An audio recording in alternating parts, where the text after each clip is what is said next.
ngomongnya bojone siji ya. Siji ya di rumah di siji jimat, siji di rumah apik. Dadi ratune widodari nak apik. Bismillahirrahmanirrahim.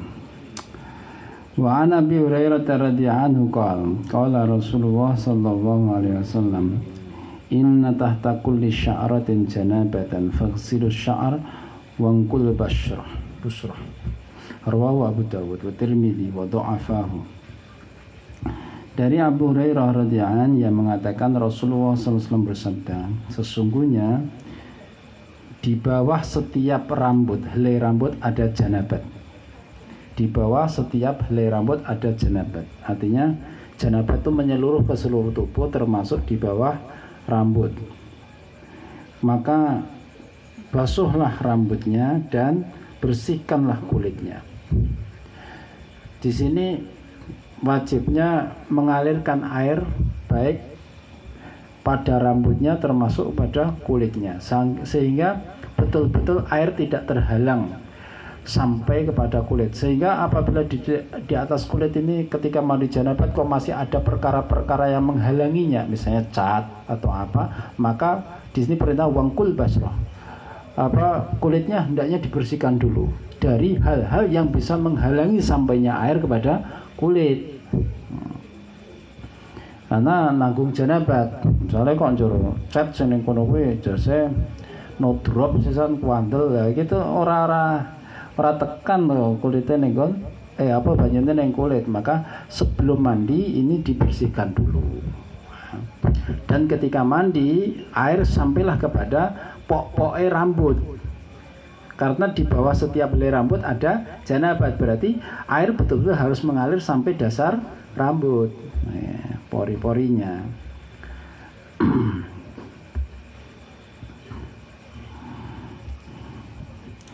Dalam riwayat lain, dalam ancaman orang hati-hati dalam mandi itu, ada riwayat dari Ali bin Abi Thalib, man taraka maudi asy'arah min janabah fu'ila biha kadza wa kadza finnar. Riwayat Sayyidina Ali, Rasulullah bersabda, barang siapa meninggalkan satu tempat dari helai rambut dari janabah, artinya dia mandi kok ora roto, ada sehingga ruang hanya sak delemokan, sahelai rambut dan sebagainya kok belum terguyur air dari janabat, maka di neraka nanti dia akan dibeginikan dan beginikan. Fu'ila biha kada wa kada finnar, dia akan diperlakukan begini-begini di neraka. Jadi tetap ada konsekuensinya, karena mandi janabatnya berarti belum sempurna. Dari hal inilah, dari riwayat ini Sayyidina Ali selalu memangkas rambutnya pelontos. Semenjak mendengar riwayat ini, Sayyidina Ali itu paling memusuhi rambutnya, sering gundul daripada ndak. Sayyidina Ali itu.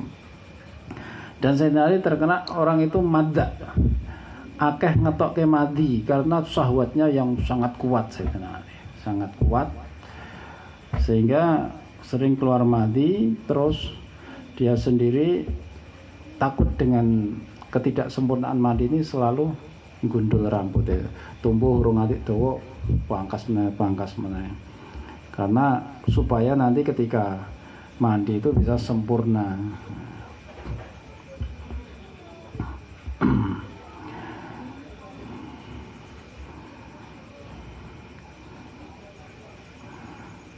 Nah, rangkuman dari yang kemarin itu, ini kan bab mandi sudah, ya. Bagaimana Rasulullah itu menerangkan cara mandi yang sempurna kemarin kan, ketika masuk kamar mandi tunaikan dulu, seperti kalau misalnya ada rasa naisoki nguyuh dhisik, supaya seandainya ada sisa-sisa mani di saluran kelamin itu terdorong oleh air kencing. Kemudian istinja bersih, setelah itu baru mengambil air yang mau digunakan mandi untuk membasuh tangan sampai pergelangan. Kemudian diniatkan tangan ini untuk alat mengambil air, sehingga umpama air tidak sampai 2 kulah, nanti tangan ini nyelup meneh itu ndak masalah, tidak mustakmal. Yang penting sing diguyur kene ora balik. Nah, kalau masalah tangannya ini, tangan ini artinya alat, bukan anggota. Terus setelah itu nanti niat mandi ya, niat mandi ki jane awet sewa awet guyurkan air ke tangan kita itu bagus itu niat mandi. Karena dalam aturan mandi itu tidak ada tertib harus muka dulu, kepala dulu, tidak ada tertib seperti wudhu, tidak ada. Kemudian Rasulullah setelah membasuh kedua tangannya, baru Rasulullah ini berwudhu.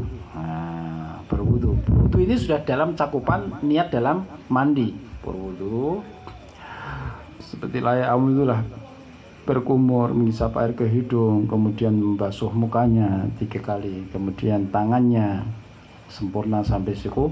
Kemudian setelah itu Rasulullah membasahi tangannya, terus ditelusup ke rambut-rambutnya gini sampai basahnya merata, karena ini aturan termasuk ngusap kepala. Nah setelah itu rata, baru Rasulullah mengambil 3 hafanat, 3 cakup air. Hafanat itu gini, nah gini, terus diguyur ke, nah, ke kepala 3 kali, kemudian ke pundak kanan kiri. Jadi aturannya setelah itu a'alil jasad, bagian-bagian atas dulu, kemudian mayamin, bagian tangan kanan, kemudian kiri, kemudian setelah itu semuanya.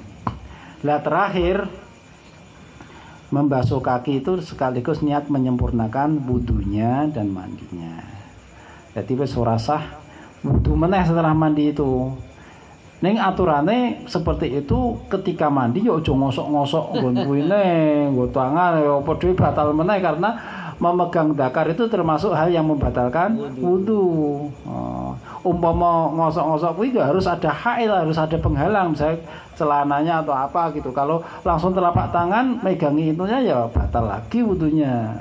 Harus nanti habis mandi harus wudu lagi. Ya, pokoknya selagi dalam proses mandi yang seperti itu tidak melakukan hal-hal yang membatalkan wudu, maka wudunya sudah sempurna. Nah, jadi dengan cara itu ngirit banyune itu, ngirit. Ini cara mandi sempurna. Terus mengenai mandi yang diwajibkan itu, baik laki atau perempuan tuh pokoknya ittisalul jinsi, nyambungnya 2 alat kelamin, iltiqaul khitanain. Dengan sekedar bertemu alat kelamin laki masuk ke kelamin perempuan, meskipun tidak mengeluarkan mani, maka wajib mandi. Kemarin dikatakan ketika seorang laki-laki duduk di antara cabang badannya yang 4, yaitu 2 tangan, 2 kaki, kemudian thumma jahadaha, dan dia melakukan serangan maka faqad wajibal ghuslu, mandi sudah wajib, meskipun wa illam yangzil. Dalam riwayat Muslim ada tambahan wa illam yangzil, meskipun tidak mengeluarkan mani. Jadi sekedar bertemu alat kelamin itu wajib mandi. Lain halnya kalau ikhtilam, mimpi basah akan wajib mandi manakala dia keluar mani. Al-ma'u minal ma', air mandi wajib diguyurkan, itu berasal dari asbab air mani yang dikeluarkan. Jadi kalau cuma ikhtilam, mimpi basah kok tidak keluar mani, ketika bangun kok tidak didapatkan mani, maka tidak wajib mandi. Orang mimpi jujur kok, tapi kok tangi-tangi kubret mani, wajib mandi. Turune dhewe kok lain nak turu karo kancane akeh, lha iki manine sapa nek sarungku iki kira aku kira ora ngimpi kok. Nah, seperti itu ya musik-musik sapa sing iki. Disokke ning nggonku iki misale seperti itulah. Itu lain. Ini termasuk yang kemarin wajib mandi itu kan orang masuk Islam. Nah, masuk Islam itu ketika dia mau masuk Islam suruh mandi supaya itu melebur dan membersihkan semua kewajiban-kewajiban mandi yang disebabkan oleh apa-apa yang dilakukan ketika kafir. Orang kafir itu ya ada ya jima, ya gini dan sebagainya, supaya bersih semua dengan sekali mandi itu. Lah terus mandi mayit Cuma yang berkewajiban mandi bukan yang mayit, sing urip.